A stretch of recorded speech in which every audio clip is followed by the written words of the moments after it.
नमस्कार, सत्यहिंदी.com में आपका स्वागत है। एक नजर अब तक की सुर्खियों पर।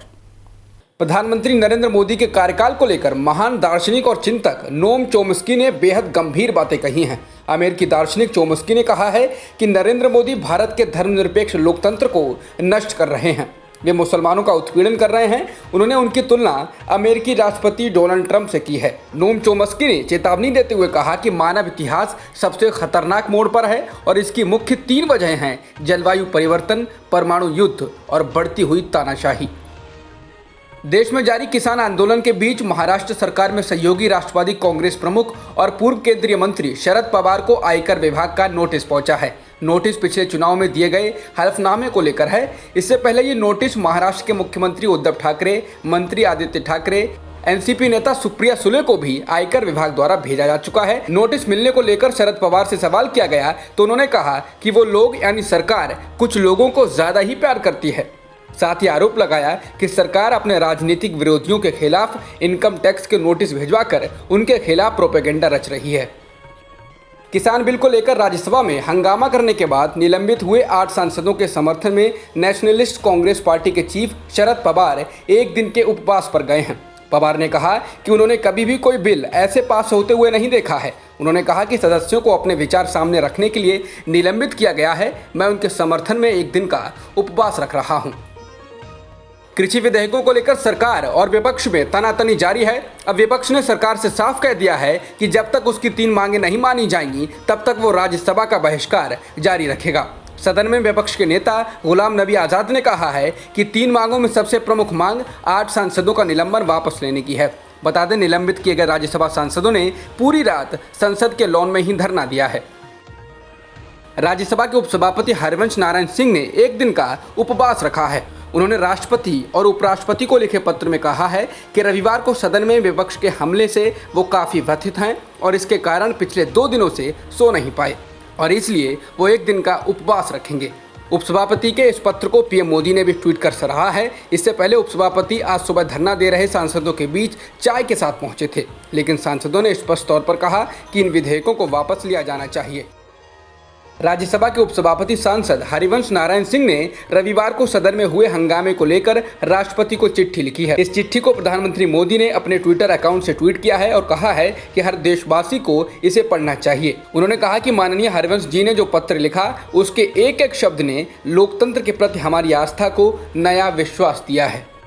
स्पेशल एनडीपीएस कोर्ट ने रिया चक्रवर्ती की न्यायिक हिरासत 6 अक्टूबर तक बढ़ा दी है। रिया और उनके भाई शौविक ने बॉम्बे हाई कोर्ट में जमानत के लिए याचिका भी दायर की है। उनके वकील सतीश मानशिंदे ने बताया कि जमानत पर 23 सितंबर को सुनवाई होगी। नारकोटिक्स कंट्रोल ब्यूरो ने 8 सितंबर को रिया को ड्रग केस में गिरफ्तार किया था। निर्देशक अनुराग कश्यप पर लगे यौन उत्पीड़न के आरोप के बीच अभिनेत्री हुमा कुरैशी ने अपना बयान जारी किया है।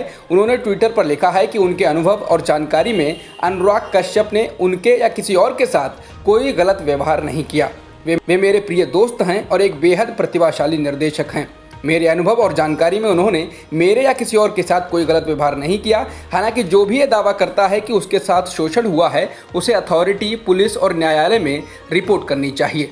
बता दें, अभिनेत्री पायल घोष ने अनुराग पर यौन शोषण का आरोप लगाया है, जिसमें उन्होंने ऋचा चड्ढा और हुमा कुरैशी जैसी अभिनेत्रियों का भी नाम लिया। पायल ने कहा था कि अनुराग ने उन्हें बताया कि ये अभिनेत्रियां उनके साथ कंफर्टेबल हैं। वहीं ऋचा चड्ढा ने पायल को कानूनी नोटिस भेजा है।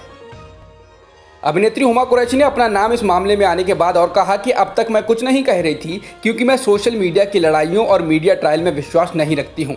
मेरा नाम जिस तरह से इस मामले में घसीटा गया है उसे लेकर मैं गुस्सा हूँ। सिर्फ अपने लिए गुस्सा नहीं बल्कि उन सभी औरतों के लिए जिनकी सालों की मेहनत और संघर्ष को उनके काम की जगहों पर ऐसे बेबुनियाद आरोपों के जरिए छोटा कर दिया जाता है। मेरी अपील है कि ऐसे नैरेटिव से दूर रहिए। सार्वजनिक क्षेत्र की कंपनियों के अलावा शैक्षिक संस्थानों ने भी पीएम केयर्स फंड में करोड़ों रुपए दान दिए हैं। इंडियन एक्सप्रेस की रिपोर्ट के अनुसार दान देने वाले शिक्षण संस्थानों में ग्रामीण छात्रों के लिए बनाए गए नवोदय विद्यालयों से लेकर आईआईटी, आईआईएम और केंद्रीय विश्वविद्यालय शामिल हैं। इन्होंने 21.81 करोड़ रुपए का योगदान पीएम केयर्स फंड में दिया है। ये रुपए मुख्यतः स्टाफ के वेतन से दिए गए हैं, जबकि कुछ जगहों पर छात्रों और पेंशन भोगियों से भी पैसे लिए गए। नारकोटिक्स कंट्रोल ब्यूरो यानी एनसीबी ने मंगलवार को ड्रग मामले में अभिनेत्री दीपिका पादुकोण की मैनेजर करिश्मा प्रकाश को पूछताछ के लिए नोटिस भेजा है। साथ ही क्वांट टैलेंट एजेंसी के सीईओ ध्रुव चिटगोपेकर को भी ड्रग कनेक्शन में पूछताछ के लिए बुलाया गया है। वहीं रिपोर्ट्स के माने तो एनसीबी अगले हफ्ते तक दीपिका पादुकोण को भी समन भेज सकती है। बता दें, ऐसा कहा जा रहा है कि सुशांत सिंह राजपूत की पूर्व टैलेंट मैनेजर जया शाह के व्हाट्सएप चैट से कुछ चैट एनसीबी के हाथ लगे हैं, जिसमें वो ड्रग को लेकर बॉलीवुड के टॉप कलाकारों से चर्चा कर रही हैं। आईपीएल के 13वें सीजन का चौथा मुकाबला आज शारजाह में खेला जाएगा। ये मैच राजस्थान रॉयल्स और चेन्नई सुपर किंग्स के बीच खेला जाएगा। ये मुकाबला शाम 7:30 बजे से शुरू होगा। महेंद्र सिंह धोनी की टीम चेन्नई सुपर किंग्स ने अपने अभियान की शुरुआत मुंबई इंडियंस को हराकर की है। भारत में संक्रमितों का आंकड़ा 55,68,000 के पार हो गया है और मृतकों की संख्या 89,000 के करीब हो चुकी है। फिलहाल एक्टिव मामले 9,75,000 के पार हैं। जॉन्स हॉपकिंस यूनिवर्सिटी के मुताबिक दुनिया में संक्रमितों की संख्या 3,13,00,000 के पार हो गई है और मृतकों की संख्या 9,65,000 से ज़्यादा है। फिलहाल 2,30,00,000 से अधिक लोग ठीक भी हो चुके हैं।